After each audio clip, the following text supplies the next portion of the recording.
Thanks for tuning in to another episode of Legacy Speaks. I'm so excited because today we're talking study abroad from a graduate student perspective, as well as some tips and tricks for my savvy black travelers out there. So let's just jump right in.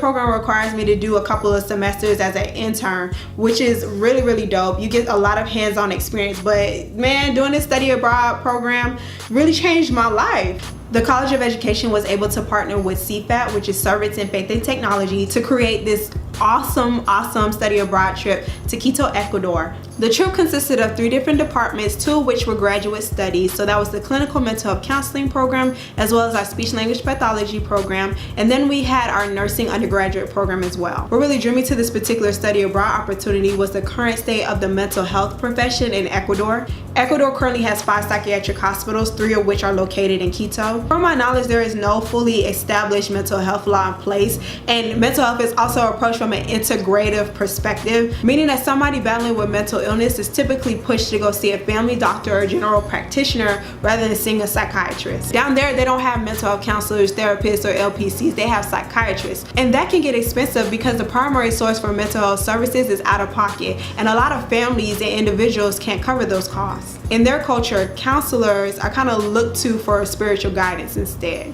In addition, people who live in rural areas like Atacucho or the rainforest or higher up in the Andean mountains, they don't have access to these particular services because of the language barrier. As you can see, the disparities are somewhat similar to those that we find in America when we deal with our own rural populations. Individuals who live within these rural areas typically are low income and can't afford the services or the transportation to obtain these services.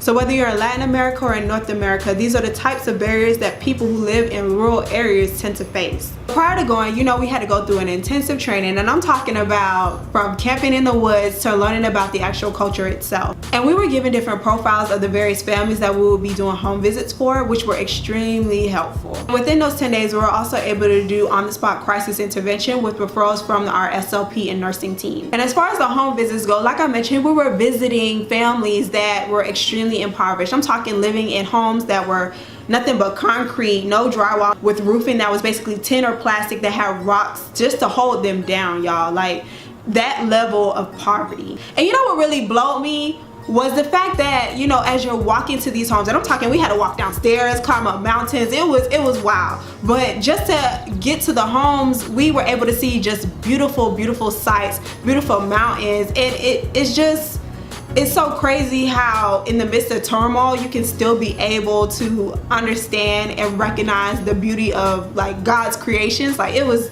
amazing. And the cases that we were dealing with were extremely diverse, and I'm talking mothers who were dealing with epilepsy, a man who was partially paralyzed from a traumatic brain injury, a 19-year-old refugee who was raising his 4 younger siblings, and even young women who were dealing with trauma from miscarriages, rape, or inter-partner violence. The greatest honor was to be able to listen to these people's stories. I don't care what anybody has to say, but nonverbal communication to a certain extent says it all. Tears, body language, just pure unadulterated shame and grief. Like, you could literally just see it across a person's face, or just in the way that they move, in the way that they breathe. Just, I don't know, man. Like I said, nonverbal communication is very big to me. And throughout this process, we solely relied on an interpreter. Yes, we had our individual interpreters.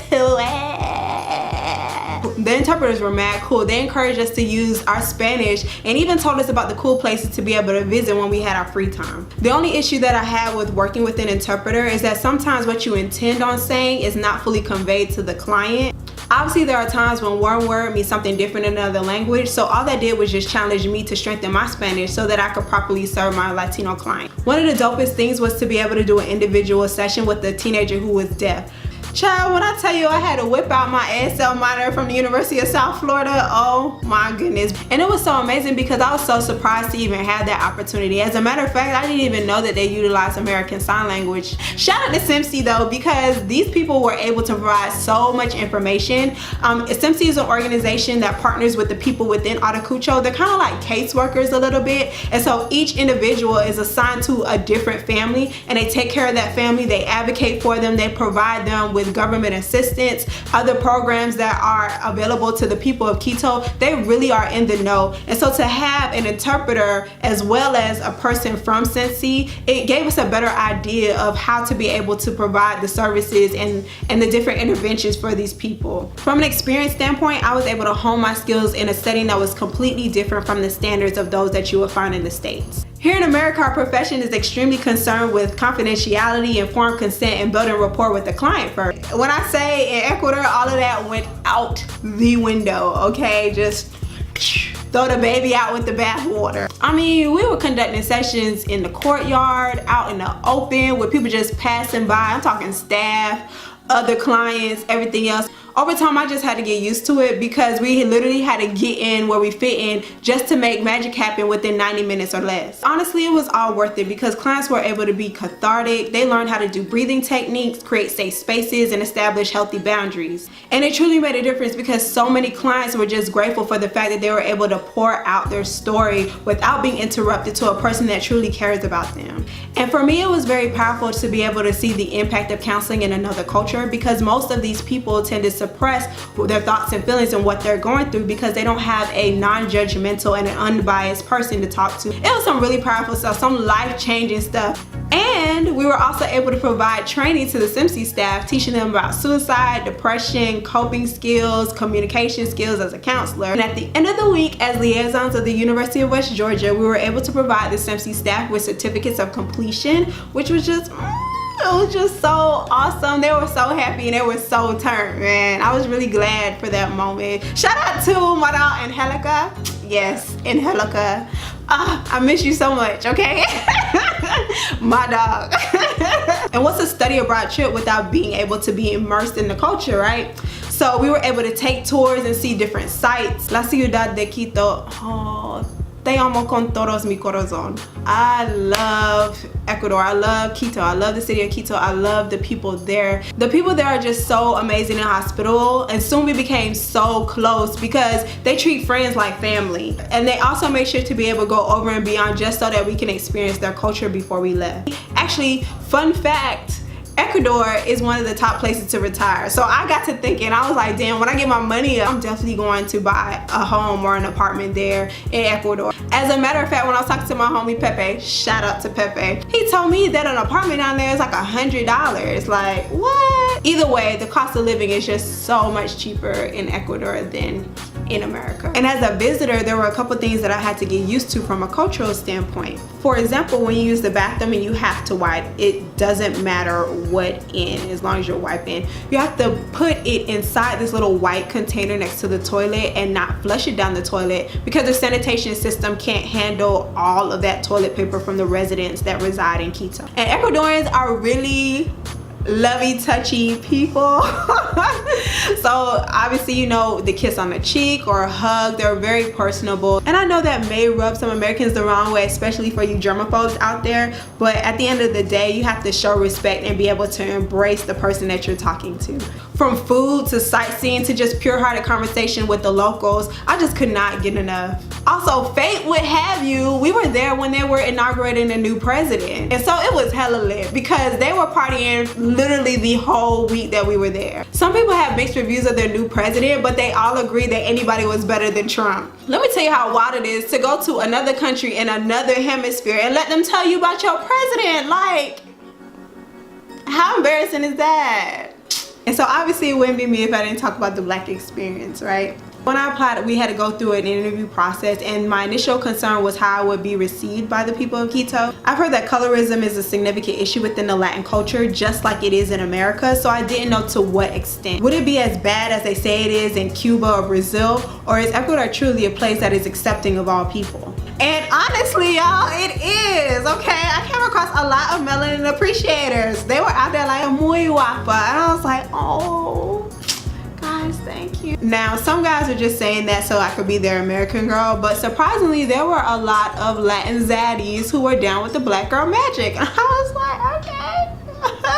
One thing I was very surprised at was the fact that there are some Ecuadorians out there with locks. My interpreter, she was telling me that her brother just started his lock journey, and so she was asking me a whole bunch of questions about how long it took to lock up and how long I've been starting and growing my locks. So I was just really excited to be able to engage in that type of conversation with her. But she did tell me about the cultural stigma about locks being associated with the marijuana culture, and it's kind of like that in America, but we're slowly moving away from that stereotype. So I can't wait to see how that's going to happen within the Ecuadorian culture. But y'all, I will never forget the time I went to Otavalo, which is this huge market, and I was just standing in the middle of the street, right?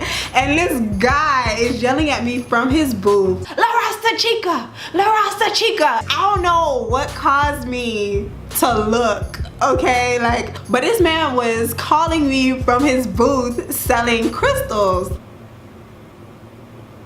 So I don't know if I should be offended or not, because high key though, my locks were definitely underneath the weather. Like my roots, I had no retwist when I was going down there. When I went down there, I was already on a budget. So I figured that I would get my locks retwisted when I come back to the States, because that week after, I was going to New York for my line sister's birthday. Oh my gosh, I would never in my life go out the country without getting a retwist. I do not care. I do not care. I cannot. I will not go out the country without a retwist. I don't care. La Rasta Chica, La Rasta Chica. I was like, oh my gosh. The tourist experience is just as great. And if you're a foodie like me, you're really going to love the food. All authentic Latin dishes, especially ones that are traditional to the Ecuadorian people. Oh yes, one delicacy that they have, guess what?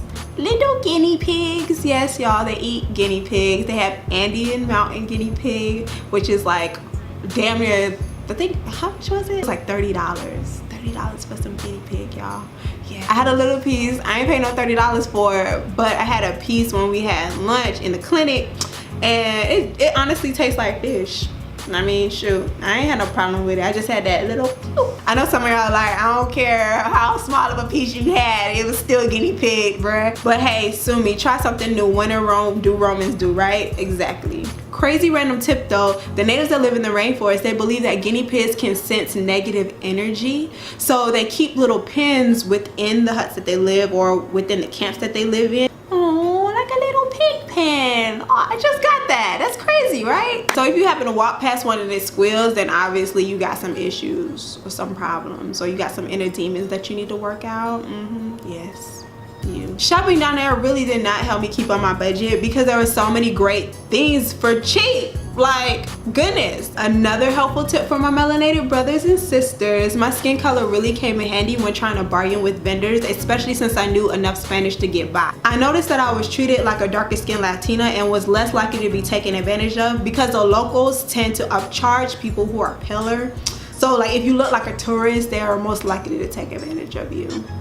Sorry. Ecuadorian coffee is the bomb.com. I hated coffee before I went there, but then when I visited Canopy, where I was ziplining through the rainforest, I came across this bundle of gold. Okay, this is amazing. I'm gonna need somebody to just start trafficking coffee for me from Ecuador, because I don't like the coffee that's here. But that doggone pure organic Ecuadorian coffee is the thing to get, okay? So for all of my coffee connoisseurs, y'all better go down there and get you a bag. And there's a lot of cool things to do, like ziplining through the rainforest, walking the equator, visiting La Panacea, riding a party bus throughout downtown, turning up in La Plaza de Independencia, visiting La Mariscal in the art district in Old Town. I mean, the list goes on. So much to do there. Overall, Quito, Ecuador reminds me of like a Florida or California. A lot of diversity and just so much to do in so little time. I am so grateful to have had the opportunity to be able to do that. Not only did I meet great people who have definitely impacted my life and have changed